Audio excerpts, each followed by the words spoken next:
Hello friends, and welcome to Escaping the Mouse with your host, me, Breck Roll. Alright, I am in Aurora, Texas. Aurora, Texas is about 40 miles northwest of Fort Worth, and we are at the Aurora Cemetery because something really interesting happened here about 130 years ago, and I've wanted to check this out for a while. So there actually is a historical marker here.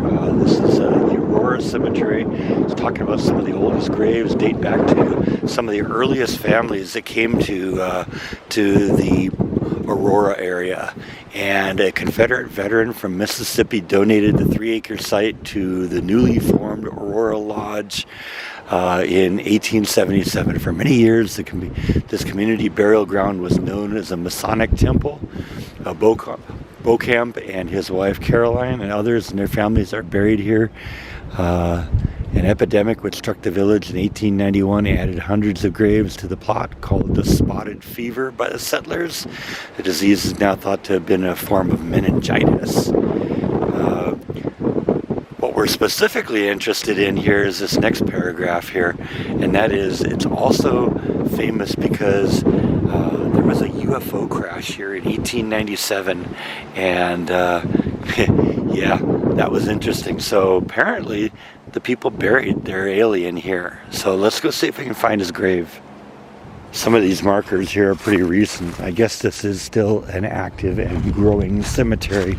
In fact, it's funny, I saw a sign over there when I was turning my vehicle around that said that the Cemetery Association needs people's burial records so they can figure out who's where, because I guess some of the records have been lost to time.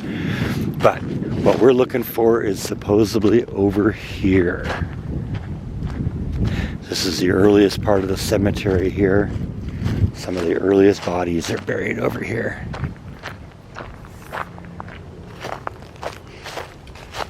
And I believe it is under this tree right here that we're talking about.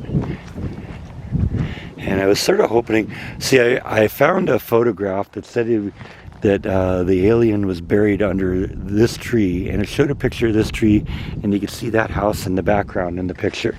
Now it's supposedly just a bare plot of land, so it might be right here. I know originally what happened was that a marker was placed here, and then there was a TV show later on that did a story about this Roswell alien crash in 1897. Just for the record, that's like 60 years before Roswell.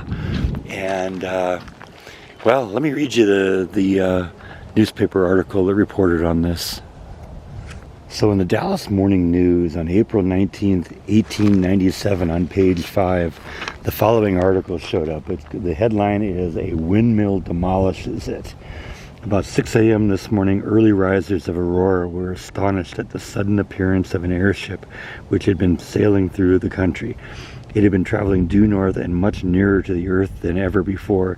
Evidently, some of the machinery was out of order, for it was making the speed only 10 or 12 miles an hour and gradually settling to the earth.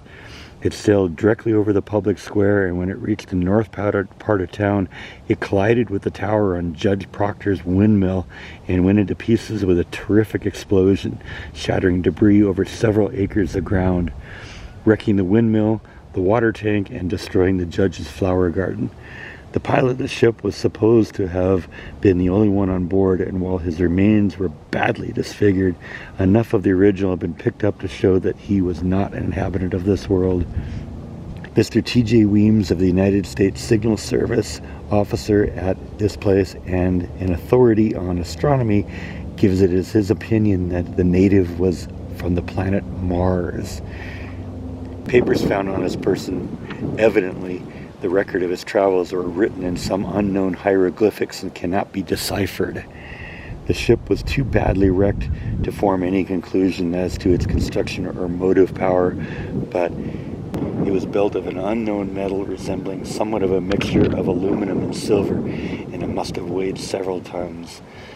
The town is full of people today who are viewing the wreck and gathering specimens from the strange metal from the debris. The pilot's funeral will take place at noon tomorrow. So like I said, this shows that this was supposedly the place that he was buried. Now, like I said, there was originally a marker placed here, and there was a TV show that did kind of a UFO investigation. And shortly after that, the marker at the location disappeared. And a little bit after that, somebody else put a second marker in its place, which was just basically a rock that somebody had carved what looked like a UFO into the size of the rock. It wasn't long before that was taken too. And for a long time, there was just a boulder placed in the location that says alien buried here. But a few years ago, apparently the Cemetery Association decided that they didn't want any more of this distraction on this hallowed ground, so they removed all the markers from the location and left it all alone. So like I said, I don't know if it's here or here, but like I said, this tree was pretty well distinct. This branch, I could see this, and like I said, I could see that house in the background. Now I'm going to actually walk around because I want to see if there's actually some more evidence, because one of the things that I saw was that people would leave little mementos at the gravesite, and even if the marker itself had been removed, it would seem that somebody would still know where it is and would still be putting stuff in this location. I always love looking at these old cemetery markers here. Our Father and Mother at rest. Okay, there we go. 1888. So yeah, this is definitely the part of the cemetery which would have been active at the time. Obviously, these are newer markers over here, but this one's ancient. These two are ancient. This is definitely the kind of place where it would have been.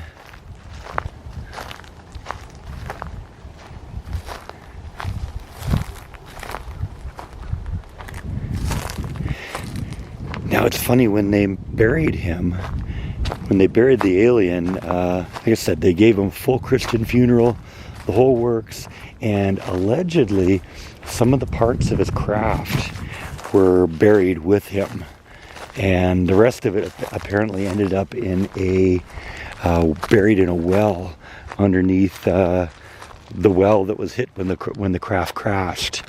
And at one point,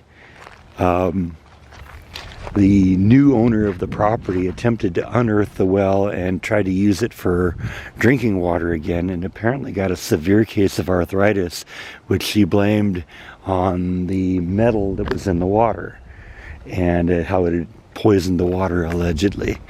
Now at some point, there was also people going through here with ground penetrating sonar. See, the cemetery would never allow the grave to be to be opened up.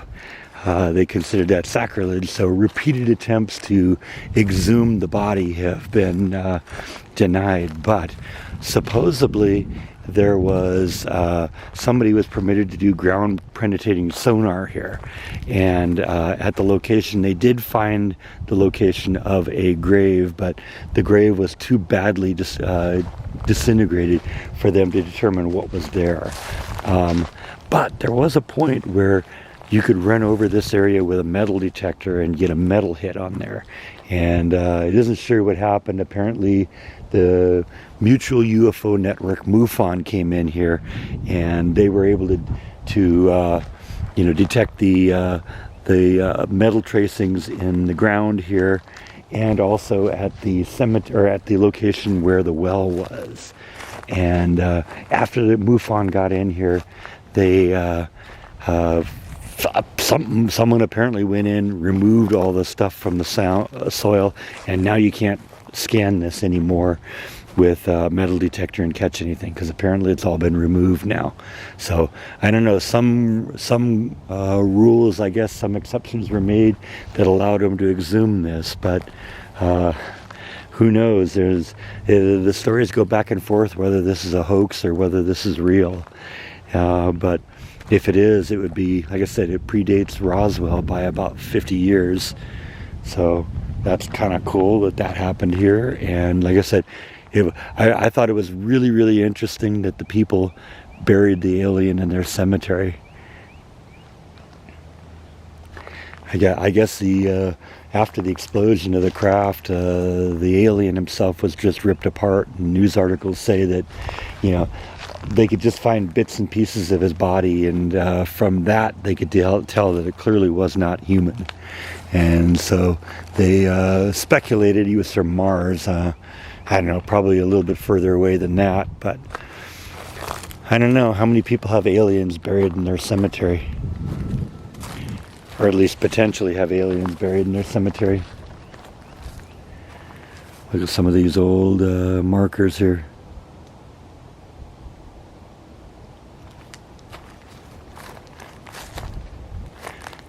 But some of them are pretty recent too, 1974.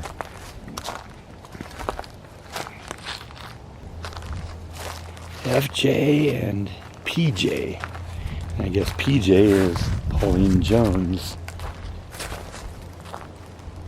And I'm guessing FJ is Floyd Jones. That would sort of make sense, right? Look at that one, how far gone that one was. Looks like they made that out of limestone. It's just deteriorated, and they ended up taking whatever was left of it and putting on this concrete blocking to kind of keep it together.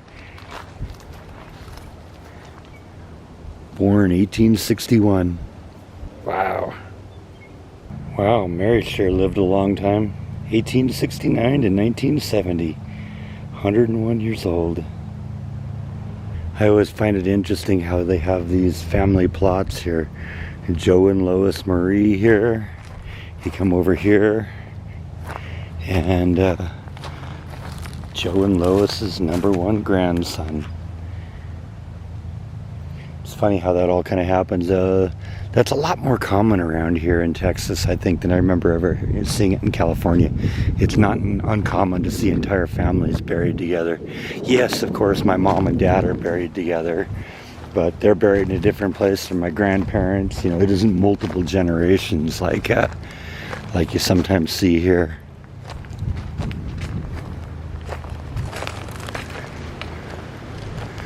So yeah, I am pretty sure that that's the tree right there that we're talking about.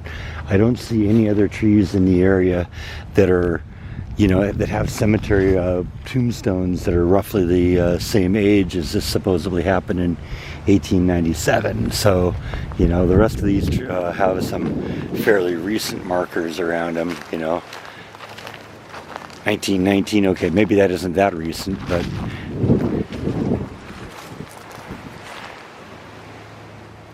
died 1890.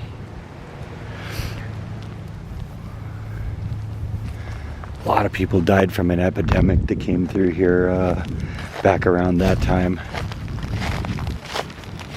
Here's another historical marker here. Let's see what this one says. George Lawson Bledsoe. Is that his grave there? Yes, it is. Georgia native George Lawson Bledsoe, born 1805, a carpenter and cotton gin maker, came to Texas in 1834, a veteran of the Texas Revolution and the Battle for San Jacinto. He received a pension for his military service and patented land grants from Brazolia, Cook, Jack, Fannin, and Wise counties. He was married to the former Ellen Beaudry and had 5 children. Bledsoe is buried here along with his daughter Georgia, his brother-in-law Preston E. Beaudry.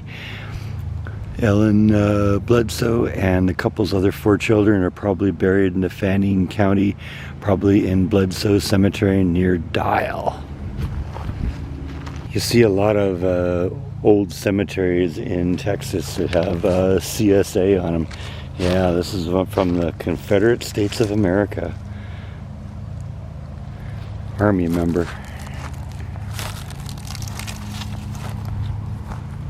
So I think we've explored this as much as we're going to. I don't think we're going to find another tree. So I'm going to go with the assumption and the information I have that This is the final resting location of the alien that crashed into Judge Proctor's farm in 1897.